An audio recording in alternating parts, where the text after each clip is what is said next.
ونشهد أن محمدا عبده ورسوله الذي أرسله بالحق بشيرا ونذيرا وداعيا إلى الله بإذنه وسراجا منيرا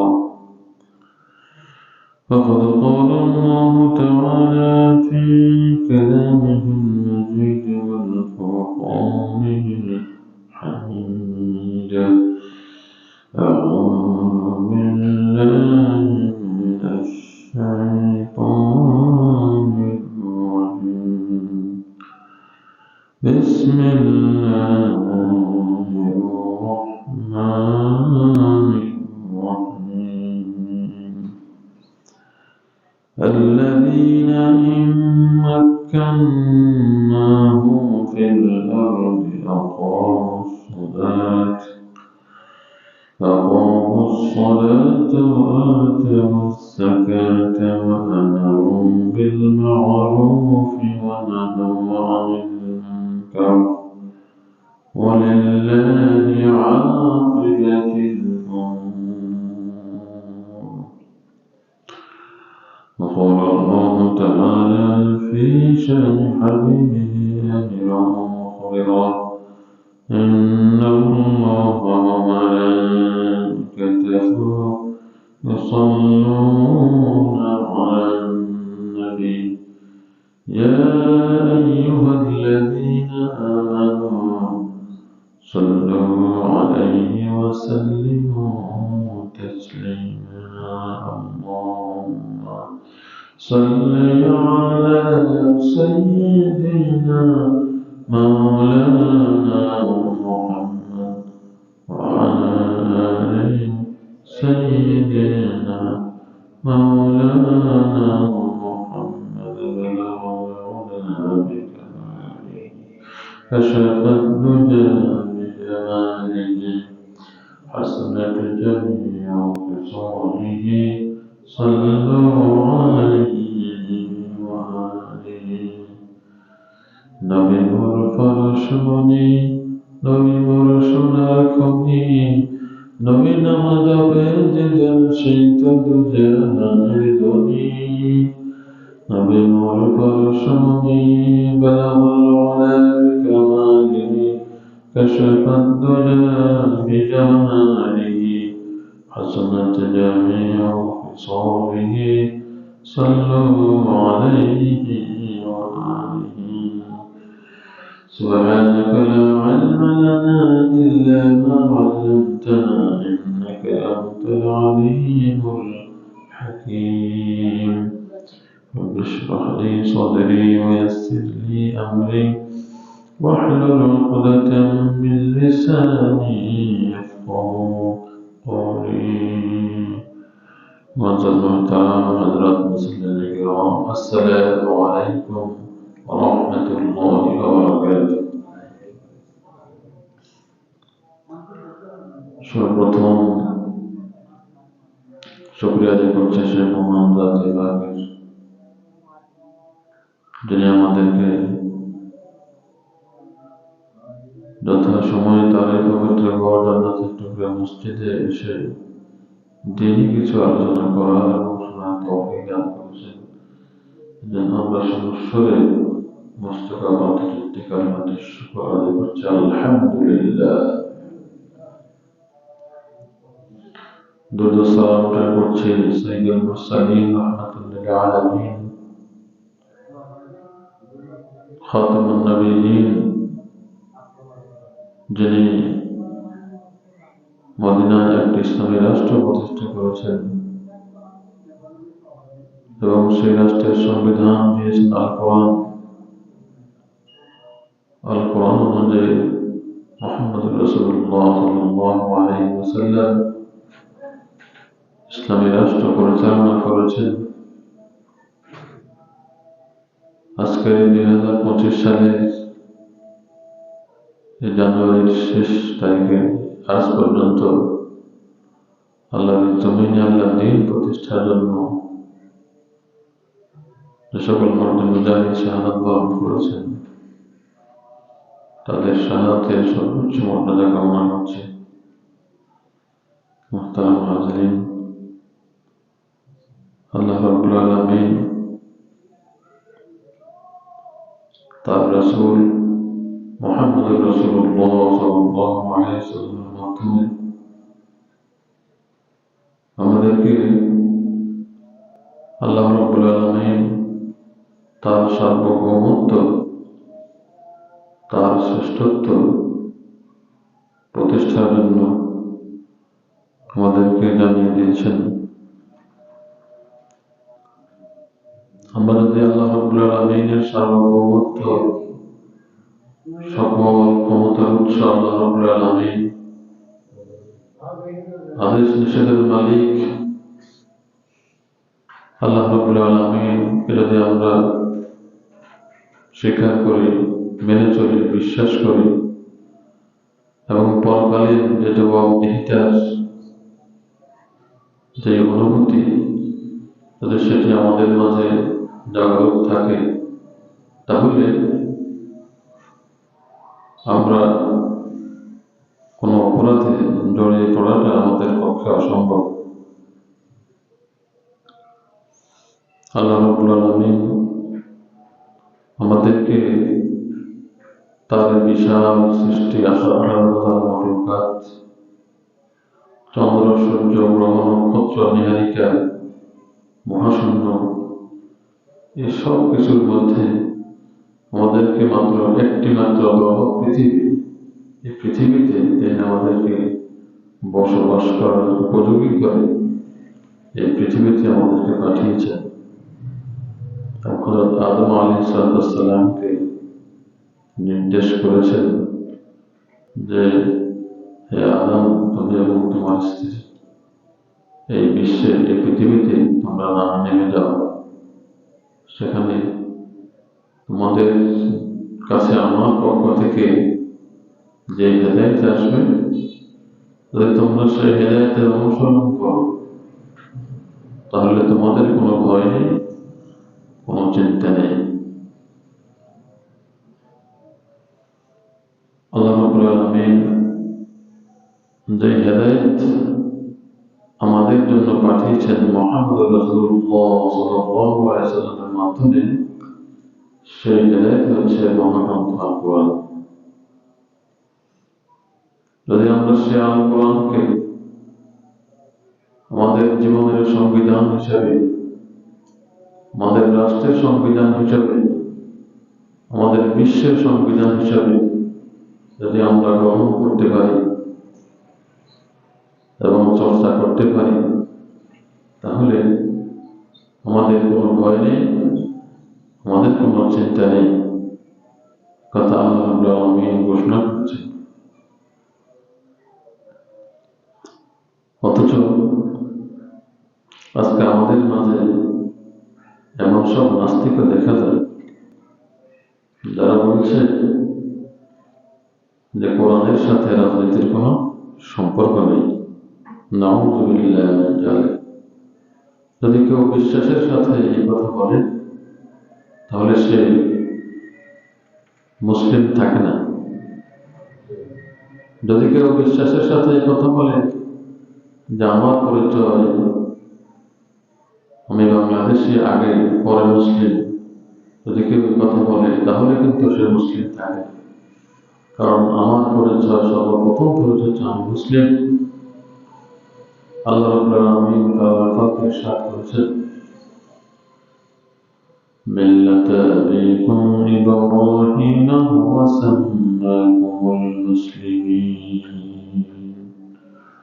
তোমাদের জাতির পিতা হচ্ছে ইব্রাহিম আলাইহিস সালাম, আর তিনি তোমাদেরকে নামকরণ করছে হিসাবে মুসলিম হিসাবে। আল্লাহ রাব্বুল আলামিন হযরত ইব্রাহিম আলাইহিস সালামকে এবং তার পিতা, তার পুত্র ইসমাঈল আলাইহিস সালামকে যখন আদেশ করলেন, আসলিম, আত্মসমর্পণ করো, সারেন্ডার করো, তখন ইব্রাহিম আলাইহিস সালাম কি বলেছেন? আসলামতু লিরাব্বিল আলামিন, আমি সেই মহান বিশ্বজাহানের প্রতিপালক আল্লাহ রাব্বুল আলামিনের কাছে আত্মসমর্পণ করলাম, সারেন্ডার করলাম। আল্লাহর সকল আদেশ আমি মেনে চলবো, আল্লাহর আইনকে আমি মেনে চলবো এবং তার নিষেধগুলিকে আমি বর্জন করব।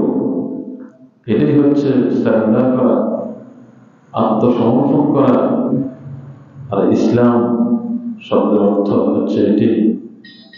ইসলাম শব্দের অর্থ হচ্ছে গর্দান নাহাদান বিতাআত, আনুগত্যের সাথে মাথা নত করা। এই আনুগত্য প্রদর্শন করতে হবে আল্লাহ রাব্বুল আলামিনের দরবারে। আল্লাহর আদেশের সামনে আনুগত্য করতে হবে, আল্লাহর আইনের সামনে মাথা নত করে দিতে হবে। যখনই মসজিদ থেকে আযানের ধ্বনি চলে যায়, আল্লাহু আকবার আল্লাহু আকবার, তখন মনে করতে হবে আল্লাহ রাব্বুল আলামিন আমাকে ডাকছেন। মুয়াজ্জিনের মাধ্যমে, যিনি আযান দিচ্ছেন তার মাধ্যমে আল্লাহ রাব্বুল আলামিন আমাকে আহ্বান করছেন। এখন দুনিয়ার সকল কাজ হয়ে গেছে গৌণ, গুরুত্বহীন। এখন সবচেয়ে বেশি গুরুত্ব হবে নামাজ। এখন মসজিদের দিকে চলে যেতে হবে, তাহলেই আল্লাহ রাব্বুল আলামিনের কাছে সারেন্ডার করা হবে। আর যদি মসজিদ থেকে আযান হয় আর পাশ কেটে চলে যায়, যিনি পাশ কাটিয়ে চলে যাচ্ছেন তাকে মনে করতে হবে যে আজকের শরীরের, আজকে আমি যুবক বয়স, টকবগে রক্ত, টকবগে শরীরের এই শক্তি একদিন থাকবে না। আল্লাহর নাফরমানি ছেড়ে দিয়ে আল্লাহ রাব্বুল আলামিনের আদেশের সামনে মাথা নত করে দিতে হবে। ফজরের সময় কনকনে শীতের দিনে পানি দিয়ে ওযু করে মসজিদ চলে আসতে হবে, আল্লাহ রাব্বুল আলামিনের কাছে মাথা নত করে দিতে হবে তার আদেশের সামনে। তাহলে সেটি হচ্ছে ইসলাম। ইসলাম শব্দের অর্থ হচ্ছে শান্তি, ইসলাম শব্দের অর্থ হচ্ছে আত্মসমর্পণ করা। সম্মানিত হাজিরিন, আল্লাহ রাব্বুল আলামিন আমাদের জন্য যে ইসলাম দিয়েছেন, এই ইসলাম হচ্ছে পরিপূর্ণ। এই ইসলামের মাঝে কোনো অসম্পূর্ণ, কোনো অসঙ্গতি, কোনো কন্ট্রাডিকশন ইসলামের মাঝে নেই। আল কোরআনের একটি আয়াত আরেকটি আয়াতের সাথে কোনো অসামঞ্জস্যতা নেই। আল্লাহ রাব্বুল আলামিন কালামে পাকে ইরশাদ করেছেন, যদি তোমরা দেখতে, যদি এই কোরআন আল্লাহ ছাড়া অন্য কারো কাছ থেকে নাযিল হতো, তাহলে তুমি দেখতে লাওয়াজাদু ফি ইখতিলাফান কাসীরা, সেখানে অনেক কন্ট্রাডিকশন, অনেক অসামঞ্জস্যতা, এক আয়াত আরেক আয়াতের সাথে কন্ট্রাডিকশন থাকে। এই জন্য তুমি দেখতে পেতে যদি কোরআন আল্লাহ রাব্বুল আলামিনের পক্ষ থেকে নাযিল না হয়ে অন্য কারো পক্ষ থেকে নাযিল হতো। আল্লাহ রাব্বুল আলামিন কোরআনের শুরুতেই বলেছেন, যালিকাল কিতাবু লা রাইবা ফীহি, এই কোরআন হচ্ছে এমন একটি কিতাব যে কিতাবের মধ্যে কোনো সন্দেহ নেই। যদি কেউ সন্দেহ করে তাহলে সে ইসলাম থেকে খারিজ হয়ে গেছে। যদি কেউ আল্লাহর এই কালামের একটি শব্দ, শুধু আয়াত না, আয়াতের একটি শব্দের প্রতি যদি কারো সন্দেহ সৃষ্টি হয়ে যায়, তাহলেই সে মুসলিম থাকে না। সম্মানিত হাজিরিন, তাহলে আল্লাহ রাব্বুল আলামিন আমাদেরকে কোরআন দিয়েছেন আমরা এই দুনিয়াতে সুখে শান্তিতে শৃঙ্খলা নিরাপত্তার সাথে আমরা আমাদের জীবনকে অতিবাহিত করে পরকালে আমরা আল্লাহ রাব্বুল আলামিনের সুখের তারই পক্ষ থেকে সুসংবাদ, জান্নাতের সুসংবাদ যে আমরা পেয়েছি, সেই জান্নাতে আমরা যাতে যেতে পারি আল্লাহ রাব্বুল আলামিন আমাদেরকে সেজন্য এই কোরআন নাজিল করেছেন। আর এই কোরআনের এই মেসেজগুলি, আদেশগুলি আমাদের জীবনের প্রতিটি স্তরের জন্যই রয়েছে। আমাদের ব্যক্তিগত জীবনের জন্য রয়েছে, আমাদের সামাজিক জীবনের জন্য রয়েছে, আমাদের রাষ্ট্রীয় আন্তর্জাতিক জীবনের জন্য অনেকগুলি মেসেজ রয়েছে, হুকুম, আহকাম, আদেশ, নিষেধ আল্লাহ রাব্বুল আলামিন আমাদের জন্য নাজিল করেছেন। আল্লাহ রাব্বুল আলামিন তার রাসূলের মাধ্যমে মদিনায় যে ইসলামী রাষ্ট্র তিনি গঠন করেছিলেন, সেই রাষ্ট্রে তিনি জুলুম ও দুঃশাসন মুক্ত ন্যায় ও ইনসাফ ভিত্তিক সমাজ তিনি প্রতিষ্ঠা করেছেন। আর রাজনীতির উদ্দেশ্য কিন্তু সেটি, এমন একটি রাষ্ট্র প্রতিষ্ঠা করা যে রাষ্ট্রে কোনো জুলুম থাকবে না।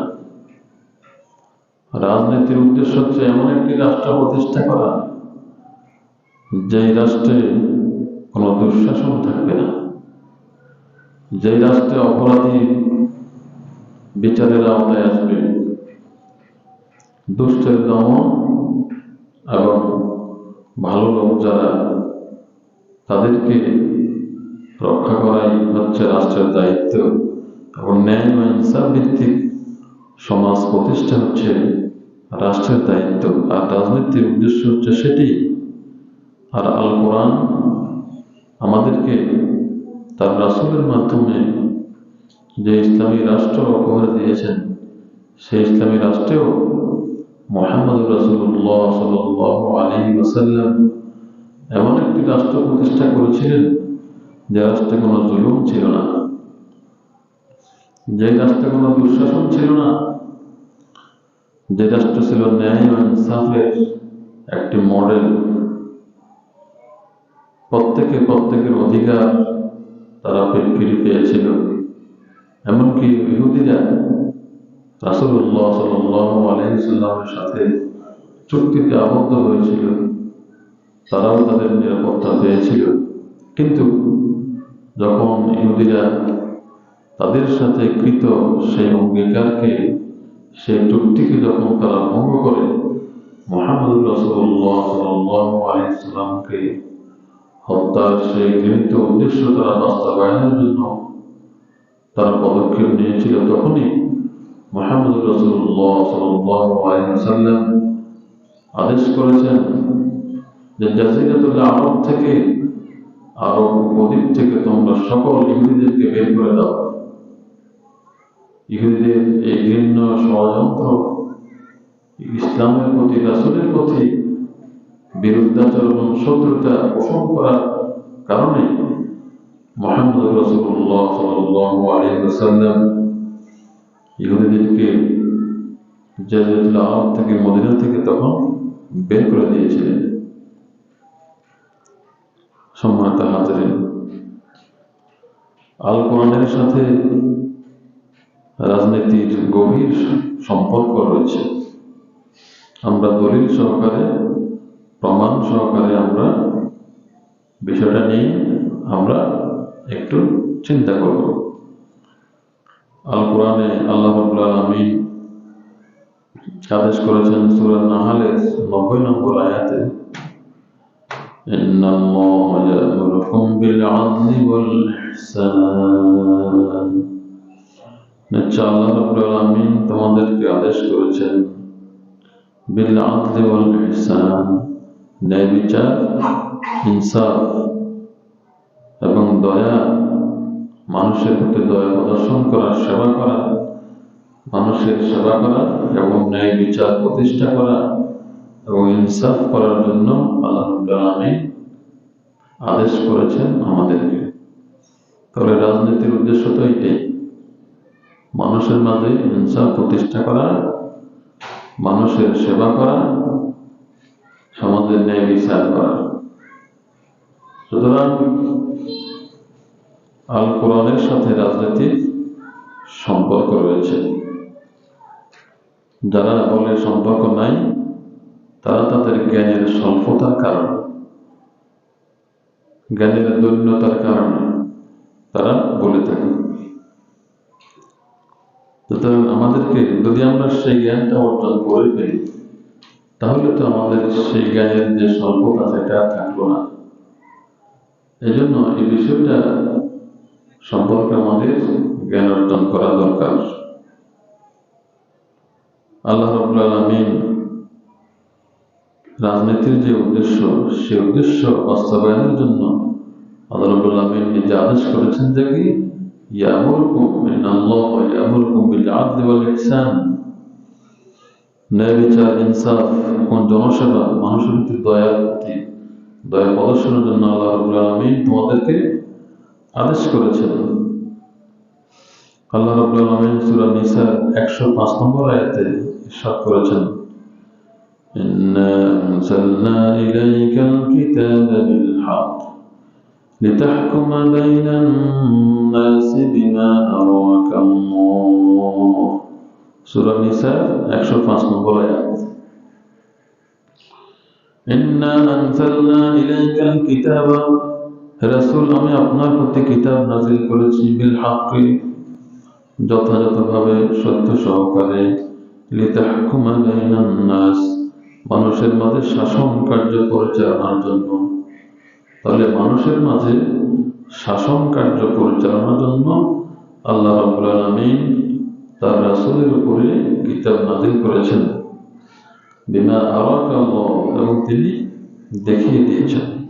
তাহলে এই কিতাব নাযিলের আরেকটা উদ্দেশ্য হচ্ছে কি মানুষের মাঝে শাসন কার্য পরিচালনার জন্য। আর রাজনীতির উদ্দেশ্য কি আরেকটা উদ্দেশ্য হচ্ছে মানুষের মাঝে ইনসাফ প্রতিষ্ঠার জন্য, ন্যায় বিচার প্রতিষ্ঠার জন্য।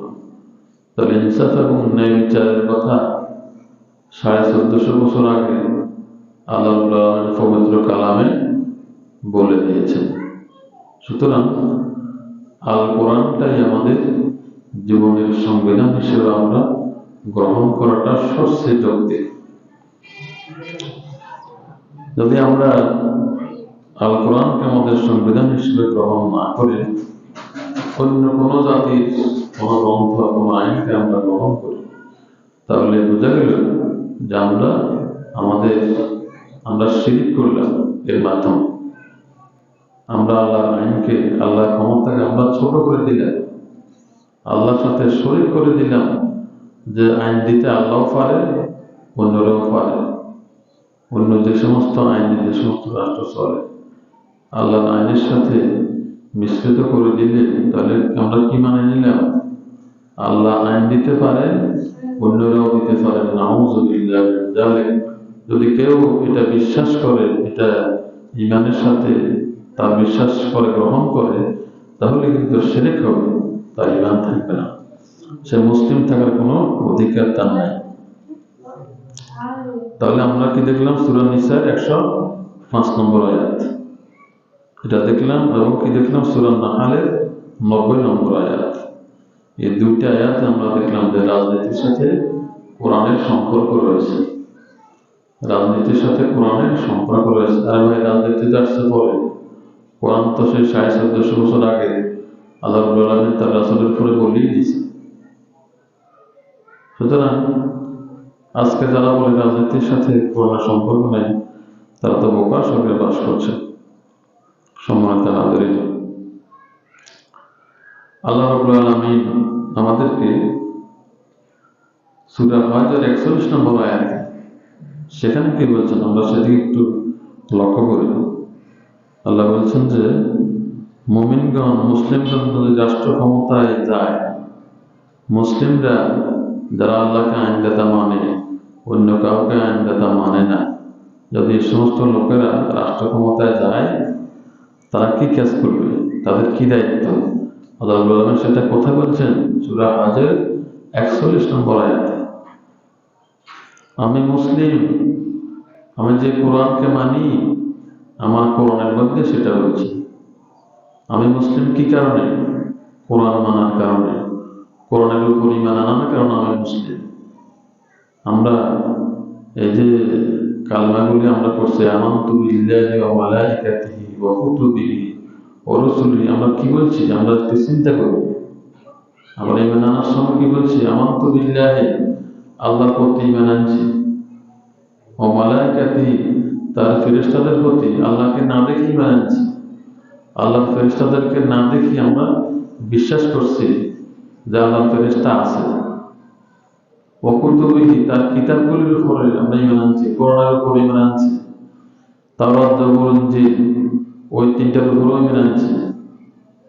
ওয়া রুসুলিহি, তার রাসূল মুহাম্মদুর রাসূলুল্লাহ সাল্লাল্লাহু আলাইহি ওয়াসাল্লামকে না দেখে, এবং আদম আলাইহিস সালাম থেকে শুরু করে ঈসা আলাইহিস সালাম পর্যন্ত যত পয়গম্বর এসেছেন, সবাইকে না দেখে আমরা বিশ্বাস করছি কি? আমরা তাদের উপর ঈমান আনছি, আল্লাহ এদেরকে পাঠাইছেন, এই কারণে আমরা মুসলিম। এবং আমার ঈমানের ফাউন্ডেশন, ভিত্তি এখানে। আমি কিতাবের উপর ঈমান আনছি বলে আমি মুসলিম।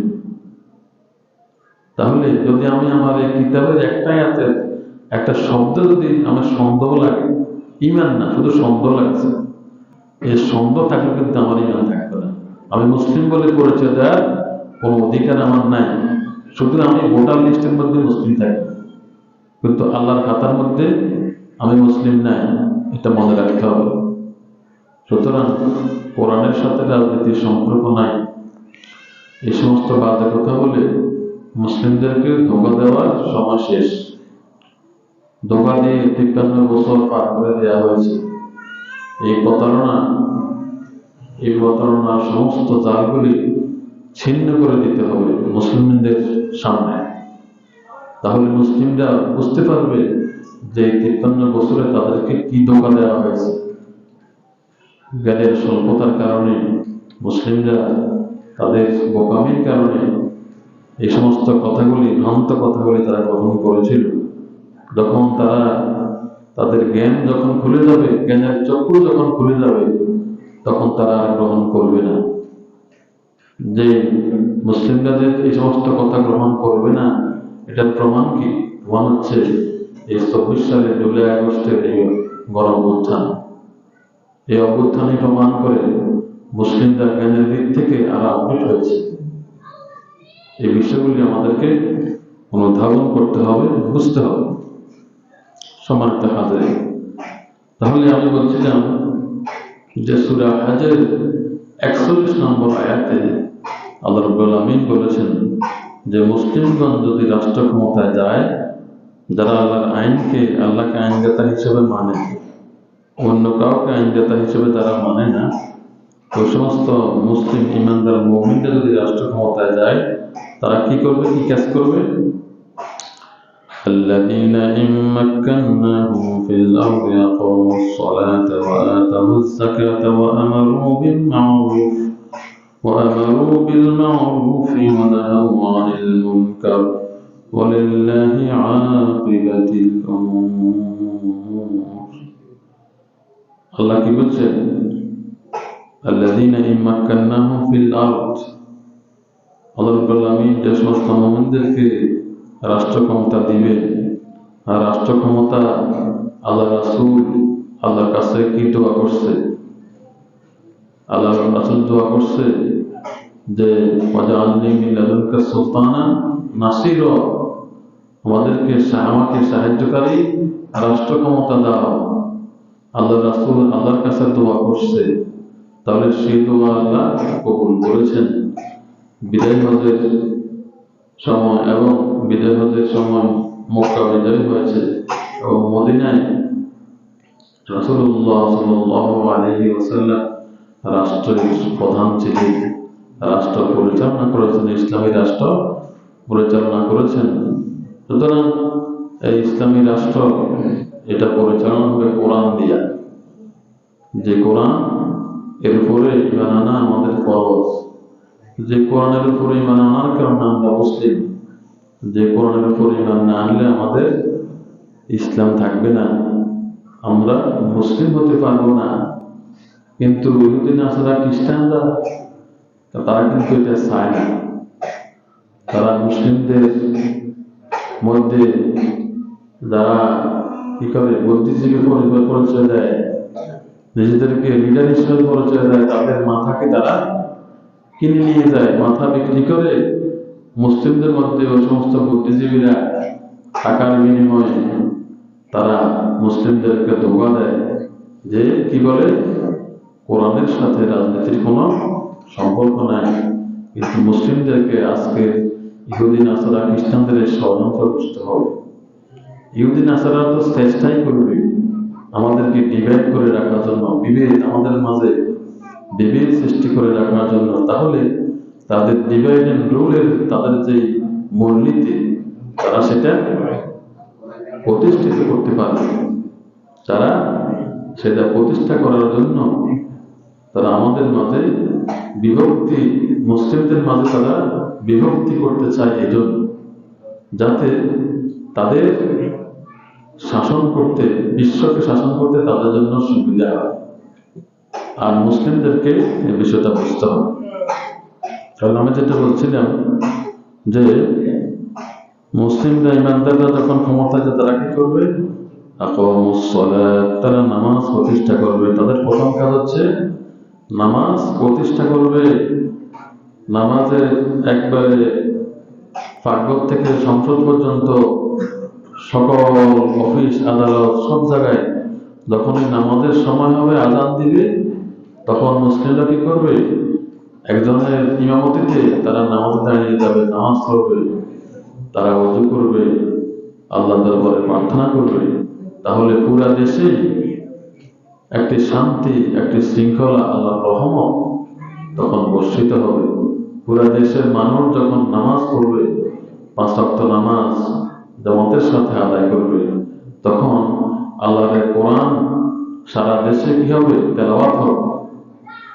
আপনি দেখবেন কোরআন তেলাওয়াত যেখানে হয়, এখানে আল্লাহর রহমত বর্ষিত হয়। আপনি ফজর নামাজ পড়ি কি করেন? সূরা ইয়াসিন পড়েন, তাহলে সারাদিন আপনি আল্লাহর রহমতের চাদরের মধ্যে আবদ্ধ থাকলেন। রাত্রে এশার নামাজ পড়ে, মাগরিব নামাজ পড়ে আপনি সূরা ওয়াকিয়া পড়েন, তাহলে আল্লাহ রাব্বুল আলামিন আমাদেরকে রিজিকের যে পেরেশানি, রিজিকের যে অভাব, এই অভাবটা দূর করে দেবে। আমরা তো এগুলি বিশ্বাস করি, কিন্তু এগুলি বিশ্বাস করার পরে আমরা আল্লাহকে আইনদাতা হিসেবে বিশ্বাস করতে পারি না। এটা আমাদের ইমানের কমজোরি, ইমানের নোকসানি, ইমানের অসম্পূর্ণতা। ইমানের এই সম্পূর্ণতা আমাদেরকে অর্জন করতে হবে। তাহলে ইমানদার লোকেরা যদি ক্ষমতা যায়, তাদের দ্বিতীয় কাজ কি? তারা যাকাত আদায় করবে, যাকাত কালেকশন করবে। সারা দেশ থেকে যাকাত কালেকশন করে, যাকাতের সেন্ট্রাল বোর্ড থাকবে, কেন্দ্রীয় ফান্ড, সেখান থেকে ওভাবে গরিব, দুস্থ, অসহায়, অভাবগ্রস্ত যারা চিকিৎসা করাতে পারে না, খাইতে পারে না, তাদের জন্য কি দিবে?